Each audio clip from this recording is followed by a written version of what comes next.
जय श्री कृष्णा। राधे राधे दोस्तों, आज बसंत पंचमी है और आप सभी को, आपके परिवार को इस पावन पर्व की बहुत बहुत शुभकामनाएं। बसंत पंचमी हिंदुओं का प्रमुख त्योहार है और बसंत पंचमी को श्री पंचमी और ज्ञान पंचमी भी कहा जाता है। यह त्योहार माघ के महीने में शुक्ल पंचमी के दिन मनाया जाता है। यदि हिंदू मान्यताओं के अनुसार देखा जाए तो इस दिन देवी सरस्वती का जन्म हुआ था। यही कारण है कि यह त्योहार हिंदुओं के लिए बहुत खास है। इस त्योहार पर पवित्र नदियों में लोग स्नान आदि करते हैं। इसके साथ ही हाथी वसंत मेला आदि का आयोजन भी किया जाता है। बसंत पंचमी के दिन को बच्चों की शिक्षा दीक्षा के आरंभ के लिए शुभ मानते हैं। इस दिन बच्चों की जीभ पर शहद से ओम बनाना चाहिए। माना जाता है कि इससे बच्चा ज्ञानवान होता है तथा शिक्षा जल्दी ग्रहण करने लगता है।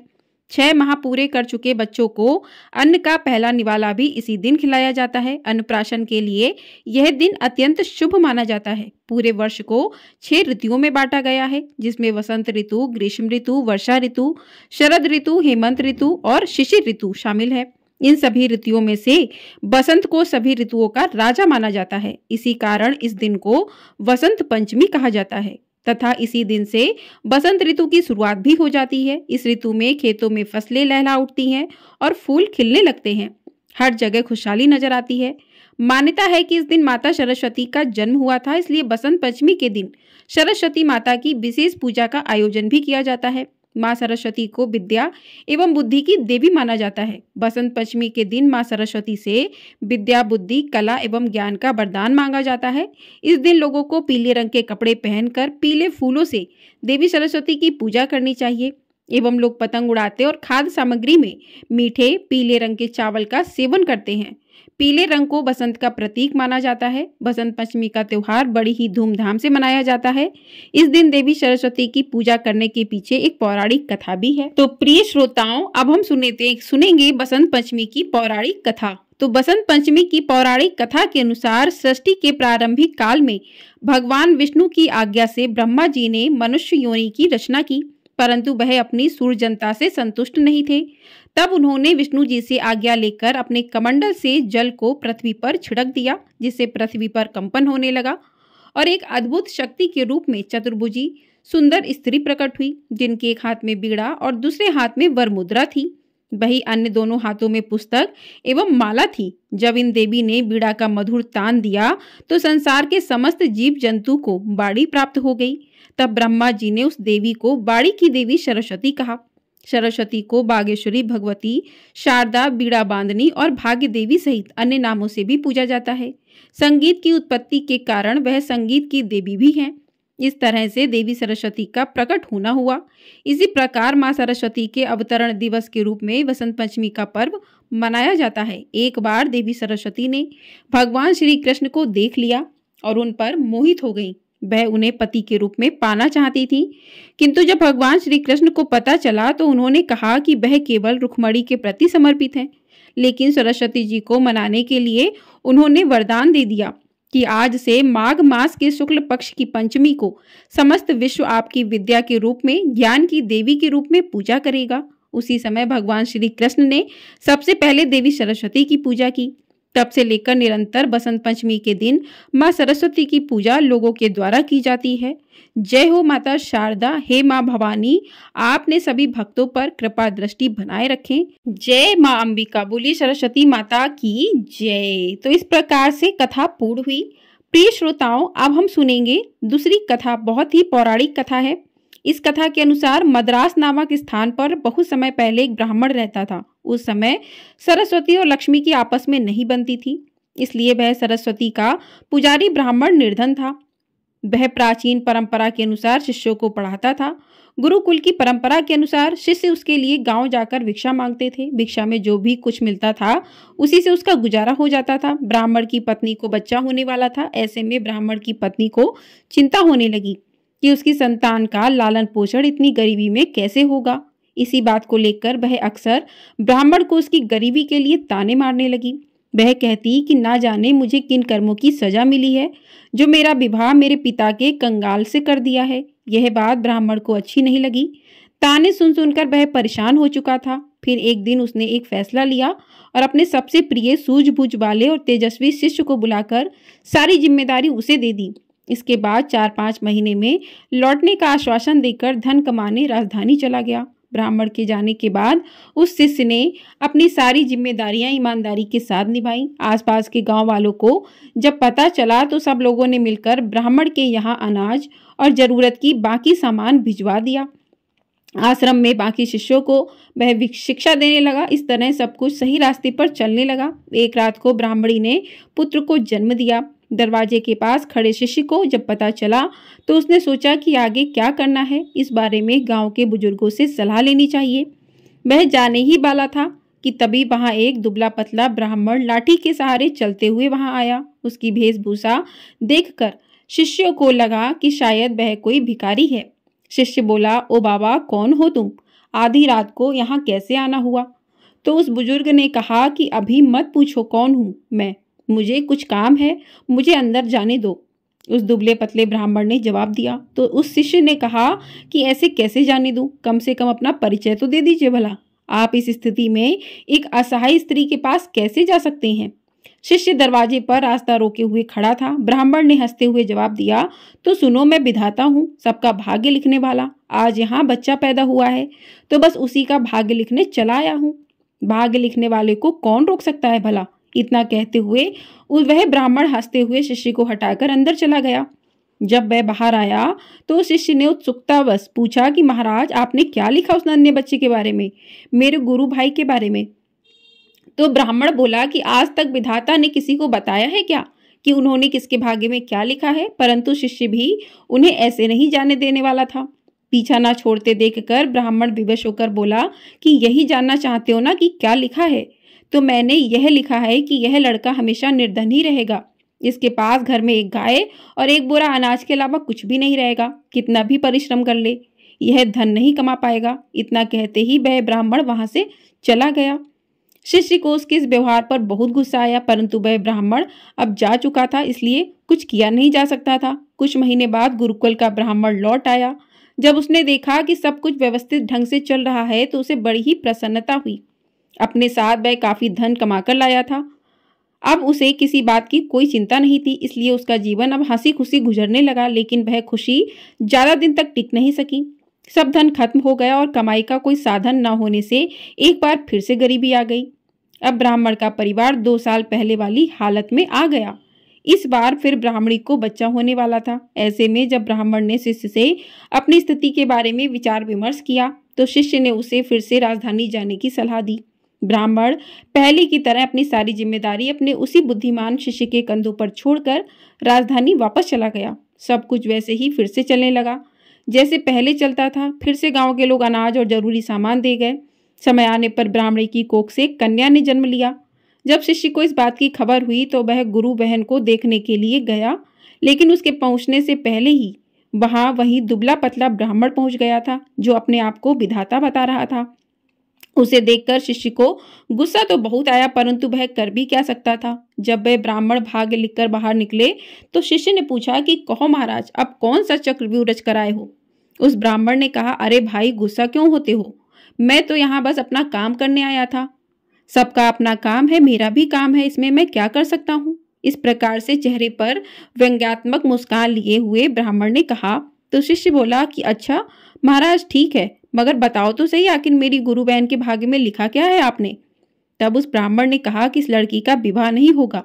हाँ, लेकिन इसे देखने वाले बहुत आएंगे, फिर भी यह सारा जीवन कुंवारी ही रहेगी। इतना सुनते ही शिष्य को गुस्सा आ गया और उसने उस ब्राह्मण को वहां से भाग जाने के लिए कहा। ब्राह्मण पहले की ही भांति मुस्कुराता हुआ चला गया, लेकिन उस शिष्य के मन को अशांति दे गया। वह सोच में पड़ गया कि अगर यह सच में विधाता था तो उसके गुरु भाई और गुरु बहन का भविष्य क्या होगा, कैसे कटेगा उनका जीवन।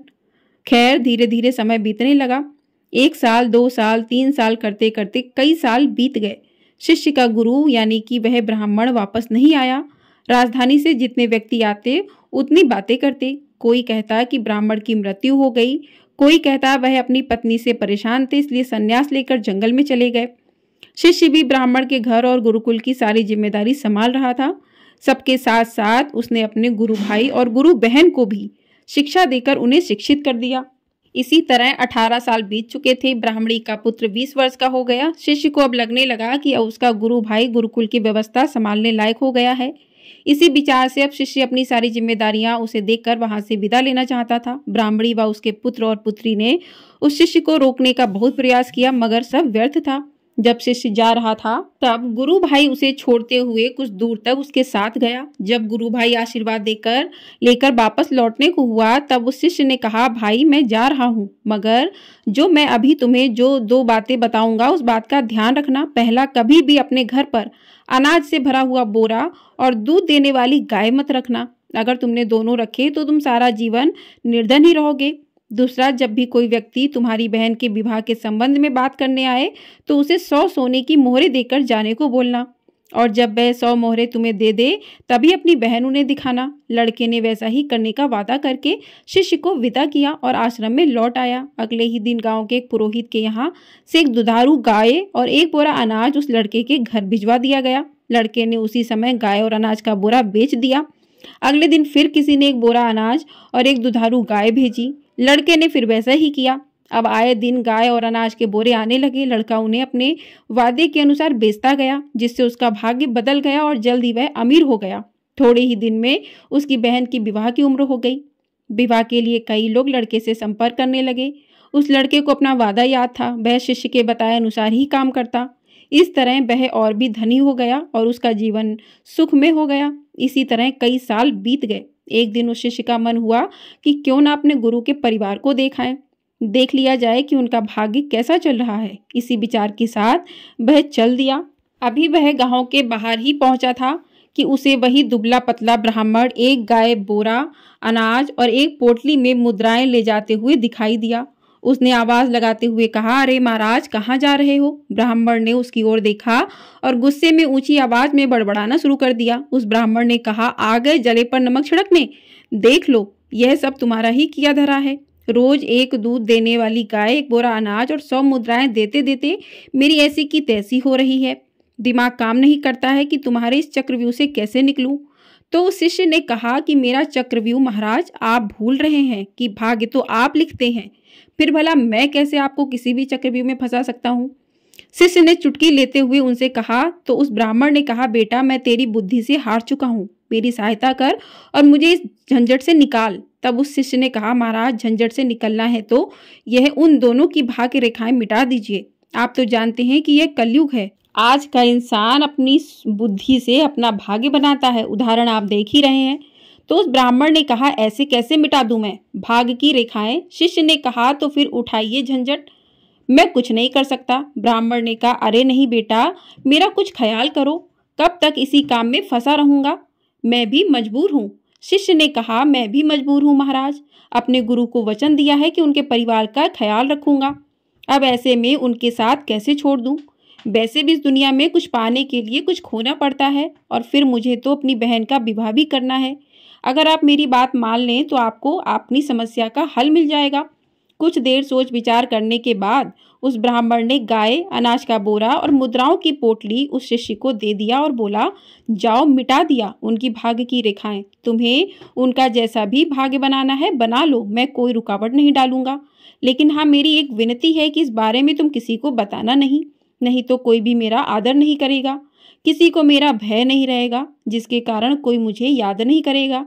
इतना कहते हुए ब्राह्मण जो भाग्य था वहां से चला गया, जो खुद को विधाता बता रहा था। इससे यह सिद्ध हो गया कि मनुष्य अपनी बुद्धि से अपना भाग्य बदल सकते हैं। यदि मनुष्य अपने लक्ष्य के लिए पूरी तरह से समर्पित हैं तो ऐसी कोई भी चीज नहीं है जो वह हासिल नहीं कर सकते। परेशानियों में भी मनुष्य की सफलता का रहस्य छुपा होता है। यह तो मनुष्य की मानसिकता पर निर्भर करता है कि उनका जीवन कैसा होने वाला है। यदि मनुष्य का भाग रूठा हुआ है तो भी कोशिश करने से अपनी बुद्धि से वह अपने भविष्य को बदल सकता है। मनुष्य में अथाह क्षमता है कि वह अपने भाग्य को बदल दे, किंतु मनुष्य अपने भाग्य पर ही रोता रहता है। भाग्य भी उसकी परीक्षा लेता है। बोलिए सरस्वती माता की जय। तो इस प्रकार से कथाएं पूर्ण हुई। अब करते हैं सरस्वती माता की आरती। ओम जय सरस्वती माता, जय जय सरस्वती माता, सद्गुण वैभवशालिनी त्रिभुवन विख्याता, जय जय सरस्वती माता। जय चंद्रवदनी पद्मासिनी ध्रुति मंगलकारी। सोहे शुभ हंस सवारी अतुल तेज धारी। जय जय सरस्वती माता। बाएं कर में बीड़ा दाएं कर में माला। शीश मुकुट मणि सोहे गल मोतियन माला। जय जय सरस्वती माता। देवी शरण जो आए उन्हें का उद्धार किया। बैठी मंथरा दासी रावण संहार किया। जय जय सरस्वती माता। विद्या ज्ञान प्रदायिनी ज्ञान प्रकाश भरो। मोहे अज्ञान तिमिर का जग से नाश करो। जय जय सरस्वती माता। धूप दीप फल मेवा माँ स्वीकार करो। ज्ञान चक्षु दे माता जग निस्तार करो। ओम जय सरस्वती माता। माँ सरस्वती की आरती जो कोई जन गावे। हितकारी सुखकारी ज्ञान भक्ति पावे। जय जय सरस्वती माता। सद्गुण वैभवशालिनी त्रिभुवन विख्याता। जय जय सरस्वती माता। बोलिए सरस्वती मैया की जय। तो इस प्रकार से बसंत पंचमी की कथा सरस्वती माता की आरती पूर्ण हुई। आपको यदि वीडियो पसंद आई है, वीडियो को लाइक शेयर चैनल को सब्सक्राइब कर दीजिएगा और कमेंट बॉक्स में सरस्वती मैया की जय भी अवश्य लिखिएगा। बोलिए सरस्वती मैया की जय।